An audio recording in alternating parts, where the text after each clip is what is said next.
خواب میں اگر آپ نے فقیر کو دیکھا ہے تو یہ مفلس ہونے، غربت کے آنے پر تعبیر ہے۔ اگر آپ نے خواب میں فقیر کو کچھ خیرات دیتے ہوئے دیکھا ہے تو یہ تنگ دستی کے دور ہونے، برکت آنے، اگر آپ بیمار ہیں تو صحت کے پہنچنے اور آرام راحت پہنچنے پر اس کی تعبیر ہے۔ کوئی شخص اگر خواب میں خود کو فقیر سے کچھ لیتے ہوئے دیکھتا ہے تو یہ غم، پریشانی اور باعث خرابی والا خواب ہے۔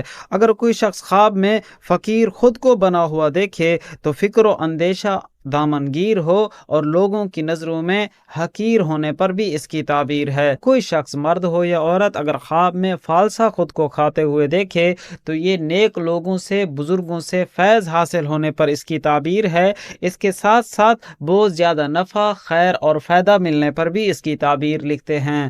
اللہ سے دعا ہے اللہ مجھے آپ کو ہر طرح کی خیر سے نوازیں۔ اگر آپ نے خواب میں فرشتہ دیکھا ہے تو رشد و ہدایت پانے، خیر و برکت پانے، عزت میں اضافہ ہونے پر تعبیر ہے۔ کوئی شخص خواب میں دیکھے کہ فرشتہ اس کے گھر میں جا رہا ہے، فرشتہ اس کے گھر میں آیا ہے تو یہ گھر میں خیر، نفع اور برکت کی دلیل ہے۔ کوئی شخص اگر دیکھے کہ آسمان سے فرشتے اتر رہے ہیں، اگر وہ خوبصورت اور اچھی کیفیت کے فرشتے ہیں، اچھی حالت کے فرشتے ہیں تو یہ امن ہونے، خوشحالی آنے پر تعبیر ہے۔ اگر بدحال صورت میں دیکھے، برے فرشتے دیکھے، کالے رنگ کے ہوں یا ڈراؤنے ہوں تو یہ قحط سالی یا بیماری یا وبا کے نازل ہونے یا عذاب کے آنے کی تعبیر ہے۔ اگر کوئی شخص خواب میں فرشتوں کے ساتھ خود کو بحث و مباحثہ کرتے ہوئے، جھگڑتے ہوئے دیکھتا ہے تو یہ مصیبت اور پریشانی کی تعبیر ہے۔ اللہ سے دعا ہے اللہ آپ سب کی ہماری پریشانیوں کو دور فرمائے۔